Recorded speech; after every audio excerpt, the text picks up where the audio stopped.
चढ़ेगा कि नहीं चढ़ेगा? आप विचार करिए। लेकिन ब्रह्मा जी के कहने पर हमने अपनी पुत्री का विवाह इससे कर दिया। अब जैसे भगवान शंकर को गाली दिया इसने, तो नंदीश्वर ने कहा भोले बाबा अपने ससुर को समझाइए, कुछ ज्यादा बोल रहे हैं। अब देखो शंकर जी ने कहा देखो नंदी ससुराल है, ससुराल में दुनिया गाली खाती, हम भी खा रहे हैं। क्यों? नंदीश्वर ने कहा भोले बाबा ससुराल में साली गाली दे, सरहज दे तो समझ में आता है, लेकिन ससुर जी गाली दे तब भैया लो, ए भैया पॉइंट वालो बताओ, ससुराल में यदि ससुर गाली देंगे कैसा रहेगा आपको? आपको तो नहीं लग रहा आचार संहिता तोड़ के रिवॉल्वर निकाले लोगे आप लोग? क्यों भैया? उसी समय की बात नंदीश्वर ने कहा भोले बाबा आप सह लो, हम नहीं सहेंगे। क्यों?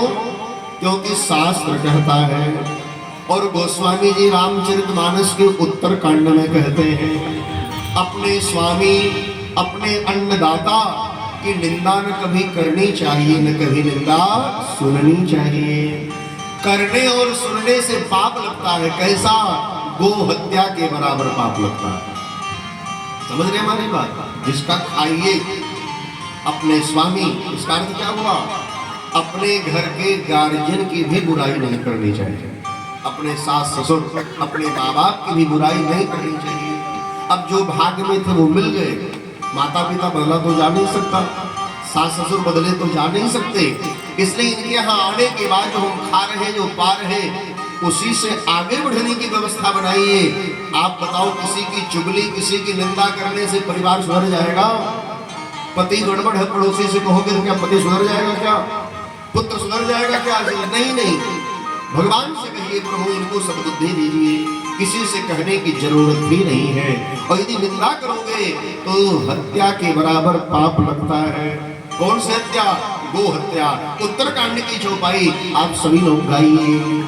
हरि हर निंदा सुनहि गाना, हरि हर निंदा सुनहि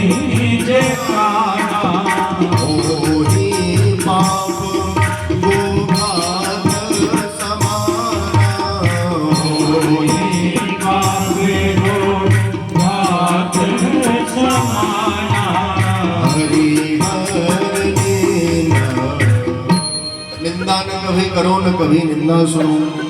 और जैसे ऐसे कहा तो नंदीश्वर खड़े हो गए और भरे सवाल में भोले बाबा को डटे दक्ष को डांटने लगे। नंदीश्वर ने कहा हे दक्ष, तो हमारे भोले बाबा के भोलेपन का लाभ उठा रहा है, बहुत बक कर रहा है, मैं श्राप दे रहा हूं तुम्हारा मुख बकरे का हो। और जैसे इन्होंने दक्ष को श्राप दिया तो वहीं पर दक्ष के पुरोहित भृगु जी बैठे थे। कौन बैठे थे भैया लोग? भृगु जी। भृगु जी ने सोचा हमारे जजमान को एक शंकर का चेला गाली दे रहा, श्राप दे रहा, मैं इसे नहीं छोड़ूंगा। उसी समय भृगु जी ने कहा हे शंकर के चेले, मैं भी श्राप दे रहा हूं कि शंकर जी के चेले पाखंडी हो जाए, ढोंगी हो जाए। और शंकर जी के चेला कुछ ऐसे हो भी गए। क्यों भैया लोग? सावन भर खूब जल चढ़ेगा, पारन तरकुलहा जाके करेंगे भादों में। कहाँ करते हैं?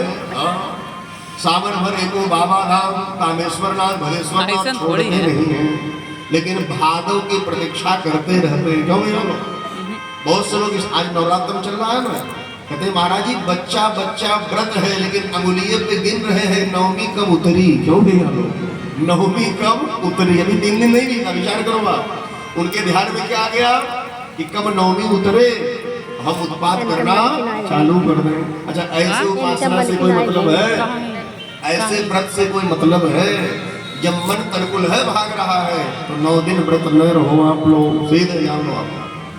ऐसे रहने से क्या फायदा? तो आइए शंकर जी के चेलों को श्राप दे दिया। और जैसे श्राप मिला तो शंकर जी के चेले नंदी ने भी श्राप दे दिया। हे भृगु, यजमान की चापलूसी कर रहे हो, अपने यजमान को सत्य असत्य नहीं समझा रहे हो, मैं भी श्राप दे रहा हूं। क्या? सर्वभक्षा द्विजातयः। पहला श्राप दे दिया, जाओ ब्राह्मण भी सर्वभक्षी हो जाए। हो गए कि नहीं होंगे पंडित जी लोग? ऐसा काम नहीं जो बाबा लोग न करें। क्यों भैया लोग? एक श्राप दे दिया अलग से, और दूसरा श्राप ये दे दिया, जाओ चापलूसी करने वाला ब्राह्मण भिखमंगा हो जाए। ब्राह्मण वही बचेगा जो संध्या गायत्री जब तब करेगा, वही बच भी पाएगा, नहीं तो राधे राधे जान लो। तो आइए, यजमान की चापलूसी करने वाले ब्राह्मण को भी श्राप दे दिया, और जैसे श्राप दिया तो सापा सापी में भोले बाबा खड़े हो गए। देखो, जब मामला ज्यादा गड़बड़ हो तो बुद्धिमान क्या करते हैं, पहले अपने पक्ष को डांटते हैं। भोले बाबा ने कहा, नंदे क्या कर रहे हो, चलो जाओ, और डांट करके नंदी को लिवा करके चले आए कैलाश। और उसी दिन से भोले बाबा ने निर्णय ले लिया, अब ससुराल हम नहीं जाएंगे। लेकिन दक्ष ने इतने नहीं किया, दक्ष ने भगवान शंकर को नीचा दिखाने के लिए यज्ञ करना प्रारंभ कर दिया। और यज्ञ कहाँ किया, आप लोग गए हैं कि नहीं, कनखल हरिद्वार जो गए होंगे, तो हरिद्वार के थोड़े दूर पर कनखल एक स्थान है, लगभग 6-7 किलोमीटर आप जाओगे टेम्पो से। हम तो दर्शन वहाँ किए हैं। कनखल कितने लोग हैं, हाथ उठाइए, तो हम नहीं जाने। पुजारी जी गए, क्या बात, बहुत सुंदर, आप भी गए, बहुत सुंदर। तो हरिद्वार के पास कनखल में दक्ष ने यज्ञ किया। यज्ञ में सभी को बुलाया, लेकिन शंकर जी को नहीं बुलाया, और शंकर जी को ही नहीं, अपनी बेटी सती को भी नहीं बुलाया, और माताएं बहने भैया बंधु बुलाया नहीं, ये सबको पता है। तो भागवत में मैंने एक बार आपको बताया था, यहाँ वो सब प्रसंगे नहीं है, कुछ प्रसंग है कि शंकर जी के पास कितनी सड़वाइन थी, 15 सड़वाइन थी। ध्यान देना, आप नोट कर लो कागज में। क्या, अब जिसकी 15 सड़वाइन होगी, उन जीजा की क्या दशा होगी, बताओ आप लोग। महादेव की 15 सड़वाइन थी, लेकिन सबसे छोटे शंकर जी ही थे अपने 60 लोगों में भी, जानो। इनकी पत्नी 16वें नंबर की सती थी। जब शंकर जी को यज्ञ में नहीं बुलाया गया तो सबको पता नहीं बुलाया गया, लेकिन नहीं बुलाया गया ये मजाक कौन ले रहे, इनके सड़वाइन और 60 लोग। इसलिए सुनो भैया लो, आपस में खटके तो आपस में बैठ के समझौता कर लेना चाहिए, और आपस में कलह यदि चौराहे पे न्याय हो तो यह बुद्धिमानी नहीं है। शंकर जी की सारे सड़वाइन अपने पतियों को अपने विमान में बैठा के ले जाने लगी। तो जब जाने लगे तो सती ध्यान नहीं दी, शंकर जी भी नहीं ध्यान दे, तो इनकी सभी सड़वाइन क्या करने लगी, गीत गाने लगी। क्या गाने लगी, गीत गाने लगी। अब बताओ, एक सगे बहन आपके दरवाजे के सामने जाए और गाना गाते जाए तो ध्यान नहीं जाएगा आपका, बताओ। घर से निकल पड़ोगी, कौन गीत गाते हुए जा रहा है, और घर से निकलो देखो कि बड़की दीदी ही जा रही है, तो आपका मन करेगा हम भी उल्टा मुल्ला मार के पहुंचे जाए। क्यों भैया, नहीं पहुंचे। हुआ यही, सती जी देख रही हमारी बड़ी बहनें अपने पतियों के साथ उत्तर दिशा में जा रही हैं। हरिद्वार कहाँ है, उत्तर दिशा में। और जैसे देखी इनके मन में हो गया, क्या हुआ, पूछ रही हैं। बहनों ने कहा, सती पिताजी के यहाँ यज्ञ हो रहा है, तुम्हें नहीं बुलाया गया। सती ने कहा, बुलाया जरूर गया होगा, मैं छोटी बेटी पिता को बड़ी प्रिय होती है, तो जाके पूछो शंकर जी से लेट क्यों कर रहे। दीदी लोग चली गई और भगवान शंकर के पास सती जी आ गई, और जैसे आई खूब चरण दबाने लगी, और जैसे चरण दबाने लगी भोले बाबा मुस्कुराने लगे। भोले बाबा ने कहा, सती बड़ी सेवा कर रही हो, क्या बात है। सती ने कहा, स्वामी सेवा नहीं, तो हमारा धर्म है सेवा करना। लेकिन आज सती कुछ ज्यादा सेवा कर रही थी। क्यों, पुरुष लोग तो बैठे हो, जब पत्नी बढ़िया से सेवा करे तो समझ लो खतरा भी, ये भी जान लो। एक हफ्ता यदि सेवा कर दे तो धीरे से कहेंगे फलाने के पापा तनी कनवा वाला बदलवाए देने, बड़ा पुराना नहीं कहेंगे। लो भैया लो, माताएं अपना काम निकालने में बड़ी प्रवीण भी होती हैं। तो सती जी क्या कर रही हैं, हे स्वामी आपके ससुराल में यज्ञ हो रहा है। भगवान शंकर ने कहा, बहुत सुंदर होना चाहिए, हमारी बहनें वहीं जा रही हैं। बोले, जाना भी चाहिए, आप नहीं चलोगे। शंकर जी ने कहा, कोई कार्ड नहीं आया। तो कार्ड नहीं आया तो जाने में भलाई नहीं है। सती ने कहा, स्वामी कभी कभी बड़े आयोजन में लोग कार्ड देना भूल जाते हैं। अब इतनी बड़ा आयोजन हो रहा है, अब कोई जरूरी सबके घर कार्ड ले आओ, कभी कभी भूल भी जाते हैं। कुछ लोग यहाँ बिना कार्ड के भी आए, तो आपको बतावे। शंकर जी ने कहा, कार्ड नहीं आया तो सती जाओ मत। सती मानी नहीं। तो गोस्वामी जी कह रहे हैं भांति अनेक शंभु समझावा, भांति अनेक शंभु समझावा, भारी बसन ज्ञान और लावा, भांति बसना ज्ञान और लावा, भांति अनेक भांति अनेक शंभु समझावा, भांति अनेक शंभु समझावा, भारी बसन ज्ञान और लावा, भांति बसना ज्ञान और लावा, भारी गोस्वामी जी कहते बहु प्रकार से भगवान शंकर सती को समझाए, लेकिन सती नहीं मानी। किसके बस नहीं मानी? भावी बस नहीं मानी। देखो, जो लिखा है उसे कोई टाल नहीं सकता। भावे मेट सकई त्रिपुरारी, और कुछ चीजें कोई नहीं मिटा सकता। कौन कौन? सोनहु भरत भावी प्रबल, जो भावी है उसे कोई मिटा नहीं सकता। बिलख कहो मुनिनाथ, और लाभ हानि जीवन मरण, जस अप जस विधि। रामचरित मानस में देखेंगे अयोध्या कांड में स्वयं ब्रह्मा जी के पुत्र वशिष्ठ कहते हैं कि छह विषयों पर किसी का कमांड है ही नहीं। हानि लाभ जीवन मरण जस और अपजस। आप बताओ, ये सही नहीं सही है? ये 6 विभाग भगवान अपने पास रखे रहते हैं, इसे किसी को नहीं देते। और यही 6 विभाग भगवान मनुष्य को दे दें तो कथा कौन सुनेगा? बताओ आप लोग। तो हमारा काम तो हो ही जाएगा। विचार करिए, ये 6 चीजें भगवान अपने पास रखते हैं। तो भावी के नाते शंकर जी की बात नहीं समझी, तो भगवान शंकर ने कहा देखो सती, जाओवत कल्याण नहीं है। सती ने बड़ी ज्ञान की यहाँ बात कही। सती ने कहा स्वामी कुछ जगहों पर बिना निमंत्रण के ही जाना चाहिए। अब देखिए ज्ञान की बात है, कहाँ कहाँ जाना चाहिए? मानस आप लोग पढ़ा करिए, जहाँ भगवान की कथा हो रही हो वहां से निमंत्रण पत्र की प्रतीक्षा कभी न करो। जहां भगवान का यज्ञ हो रहा है वहां से निमंत्रण की प्रतीक्षा मत करो। आपके गुरु जी के घर कोई आयोजन हो रहा है वहां से निमंत्रण की प्रतीक्षा मत करो। आपके मित्र के घर कोई आयोजन हो रहा है वहां से निमंत्रण की प्रतीक्षा मत करो।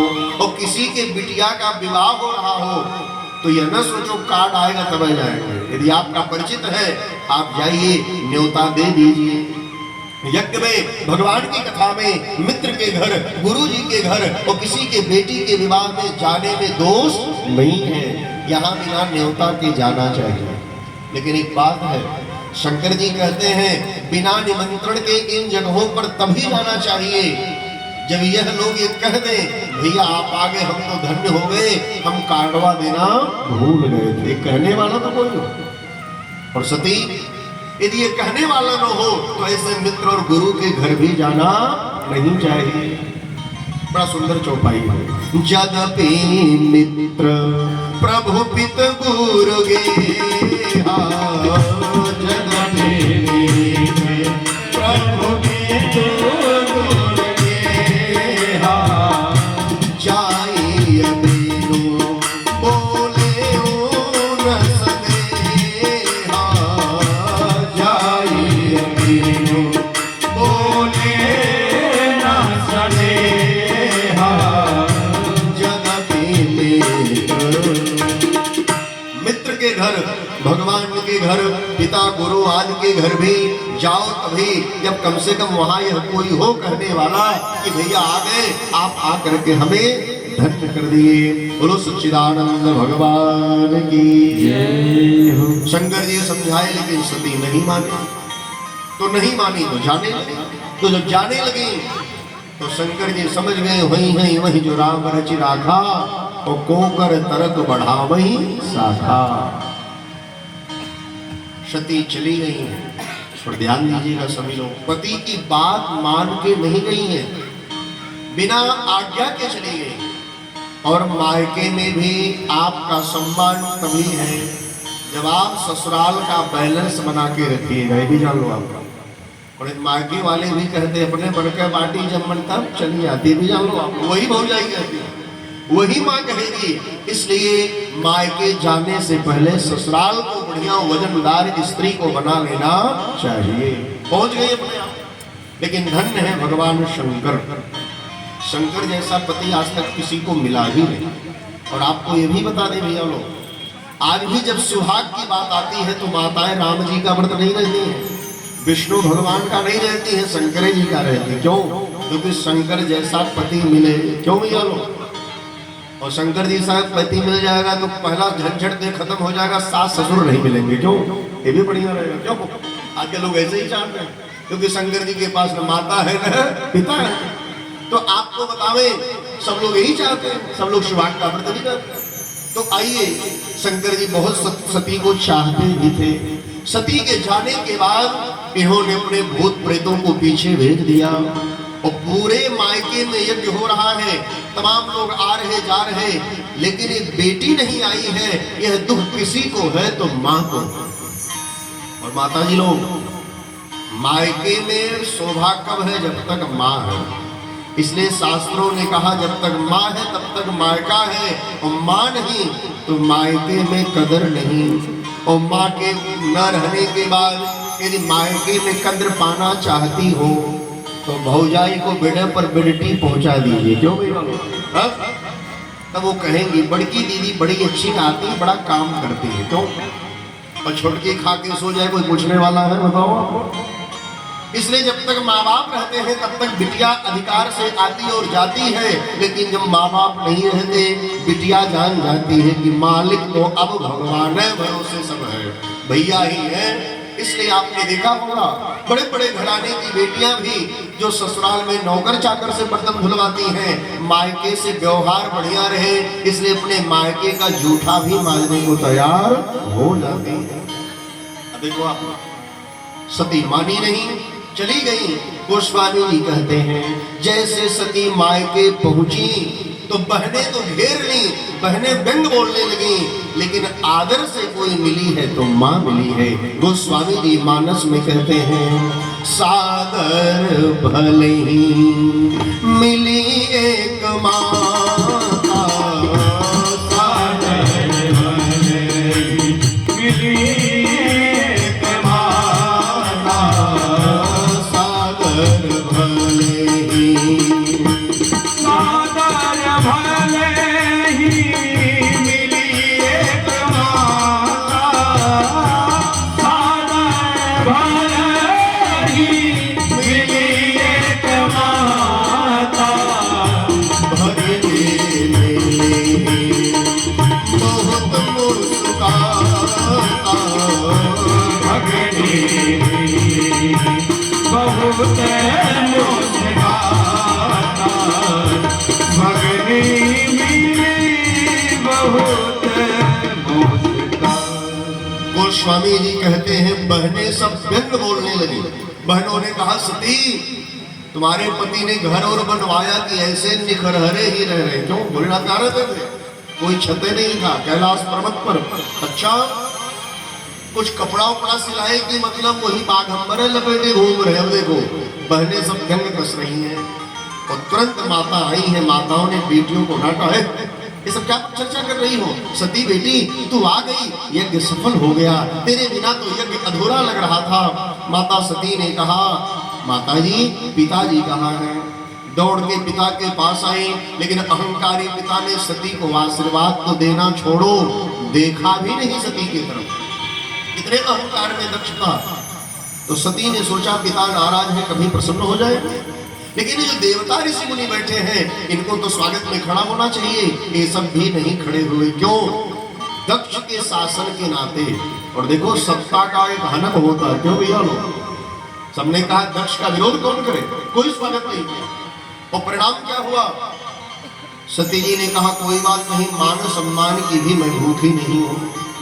लेकिन जब यज्ञ मंडप में दृष्टि गई तो सारे देवताओं का आसन, सारे देवताओं का दोना, सारे देवताओं के लिए पत्तल सब रखा है, लेकिन भगवान शिव का कहीं स्थान नहीं है। तब माता सती को अच्छा नहीं लगा, और अच्छा नहीं लगा तो आज भान होने लगा, मैं पति की बात नहीं मानी चली आई, इसलिए आज अपमान हो रहा है। और यदि मैं ऐसे चली जाऊंगी पति के पास तो भगवान शंकर कहेंगे आओ दाक्षायणी, आओ दक्ष कुमारी, तुम्हें शब्द सुन नहीं पाऊंगी, क्या करूं? मैं मर जाना ही उचित समझ रही हूं।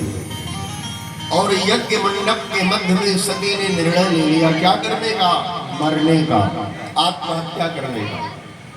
अब विचार करना आप लोग, ये सब काम हमेशा पढ़े लिखे लोग ज्यादा करते हैं, भी जान लो आप। संसार में ज्यादा अपराध कौन करता है बताओ आप लोग? तो जितना पढ़ा लिखा है, आप देखिए मोबाइल देखो, टीवी देखो, पेपर पढ़ो, बड़े इतना बड़ा बिजनेसमैन झूल गया फांसी के फंदे पर, इतना बड़ा पढ़ा लिखा व्यक्ति ट्रेन के आगे कूद गया। विचार करना, अज्ञानी तो जो करे करे, संसार में सबसे बड़े पाप, सबसे बड़े कुकर्म पढ़े लिखे लोग ही कर रहे हैं। सती ने निर्णय ले लिया अब हम मरेंगे, और आत्महत्या का निर्णय ले लिया, जो सबसे बड़ा पाप है। लेकिन आप लोग बताओ माता जी लोग, यदि भगवान शंकर की बात मानी होती तो ऐसा होता नहीं होता।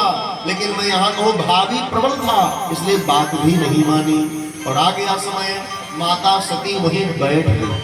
कहाँ? यज्ञ मंडप में। बहुत लोग कहते माता जी कुंड में कूद गई, ऐसा नहीं है। माता सती पढ़ी लिखी थी तो क्या कुंड में कूदेंगी? नहीं नहीं, माता सती यज्ञ मंडप में ही बैठ गई, और यज्ञशाले में बैठकर योगाग्नि से शरीर को नष्ट करने का प्रयास किया, कि प्राण त्यागने के लिए बैठ गई। लेकिन मरते समय इन्होंने क्या सोचा? देखो, अंत के समय जहां हमारी मति होती है, अगला जन्म वही होता है। सती ने कहा सती मरत हरिसन बर मांगा, सती मरत हरिसन बर मांगा, जन्म जन्म शिव पद अनुरागा, जन्म जन्म शिव पद अनुरागा, सती मरत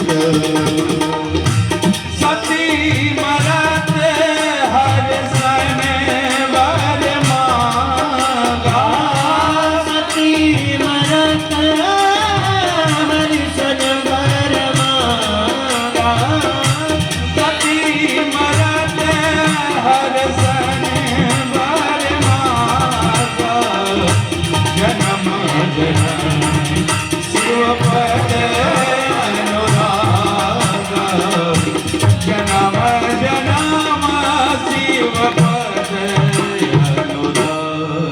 मरते समय जीवन के अंत में ध्यान किसका कि भगवान शिव का किया कि हे प्रभु मुझे बार बार आपके चरणों में आने का अवसर मिले, जन्म जन्म शिव पद अनुरागा।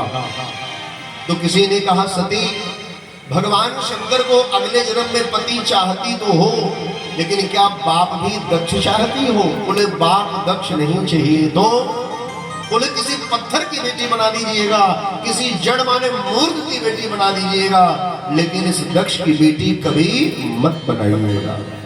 परिणाम क्या हुआ? वही सती अगले जन्म में एक पत्थर की बेटी बनी, पत्थर माने पर्वतराज हिमालय की बेटी पार्वती बनी, ये वरदान स्वरूप। और भगवान शिव की दासी बनी, क्योंकि अंत में भगवान शिव को ही मांगी थी, अंत भला तो सब भला। लेकिन इतने लोग बैठे हो, सत्य बताइएगा, क्या अंत में भगवान का स्मरण होता है? हा? अंत के समय जैसे जैसे बुढ़ापा आने लगता है, वैसे वैसे माया और दाबती है। क्यों? जवानी में कमाओगे तो लुटा देते हो, बुढ़ापे में क्या होता है जाओ बताओ आप लोग। यदि घर का एक ईंट पटीदार के घर गिर गया तो बुढ़ऊ बाबा तब तक छड़ी लेके घूमेंगे जब तक वो ईंटा अपने दरवाजे नहीं ले आएंगे। क्यों नहीं? सही नहीं सही बताओ आप। बुढ़ापे में हमें और माया दागती है, युवावस्था में माया नहीं दागती, कमाते हैं और लुटाते हैं। सब लोग कहते हैं अरे भैया कुछ बचाओ, क्यों, ऐसा नहीं है। लेकिन घर का कोई बूढ़ा हो तो एक ईंट भी पटीदार के दरवाजे पर गिरने नहीं देता, सोचता कब उठा के हम ले आए, और नहीं लाओगे तब तक उसका जो है मन उसी में लगा रहता है। तो अंते जामती सागती, ये कोई आवश्यक नहीं है कि अंत में भगवान का स्मरण ही हो जाएगा। तो जीवन धन्य किसका है?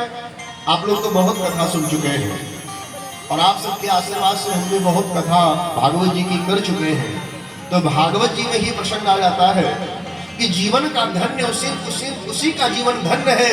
अंते नारायण स्मृति, जिसके अंत में भगवान का स्मरण हो गया, ये मानव शरीर पाना उसी का सार्थक हो गया। तो अंत में भगवान का स्मरण कब होगा? जब जीवन भर भगवान में मन लगा रहेगा तब। क्यों? नहीं तो गोस्वामी जी किष्किंधा कांड में कहते हैं, जन्म जन्म मुनि जतन कराही, जन्म जन्म मुनि जतन कराही, जन्म जन्म जन्म जन्म मुनि जतन कराही, जन्म जन्म मुनि जतन कराही, अनंत राम कहे आवत नाही, अनंत राम कहे आवत नाही, जन्म जन्म। बड़े बड़े ऋषि, बड़े बड़े महात्मा, बड़े बड़े इमलात्मा जप तप योग ध्यान धारणा समाधि में जाते हैं इसलिए कि अंत समर जाए। लेकिन अंत हम गृहस्थों का कहाँ समरता है? मरते समय वात पित्त कफ सब जकड़ लेते हैं और गले से घू घू की आवाज निकलती है, राम का नाम नहीं हो पाता। बताओ क्या कोई अपना अंत जानता है कब होगा? बताओ आप लोग, नहीं जानता। इसलिए भगवान का स्मरण करते रहना चाहिए, क्योंकि अंत कभी भी हो सकता है।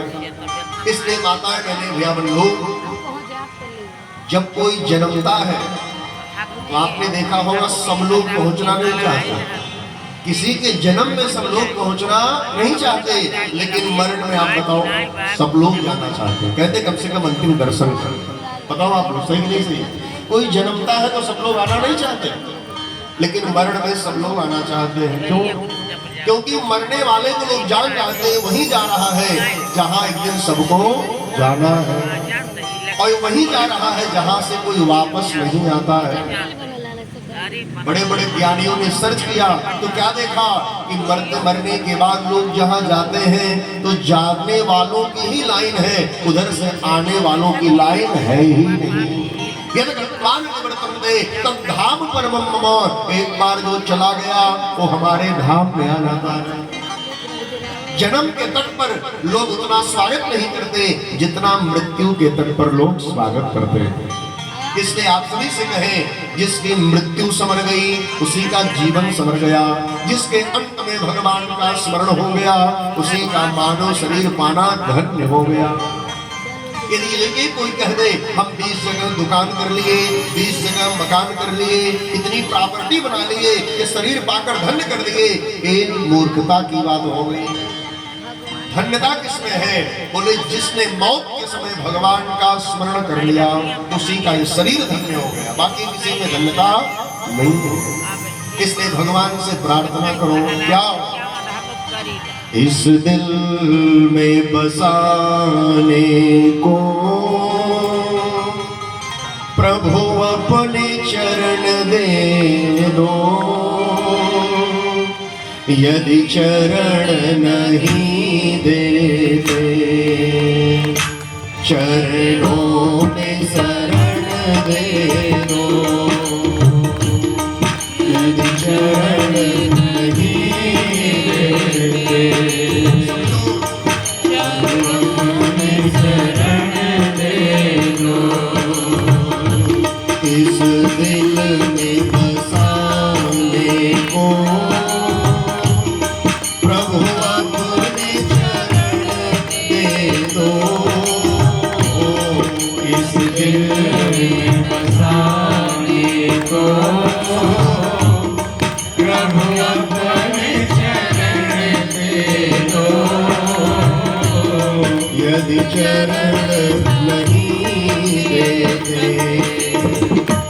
चरण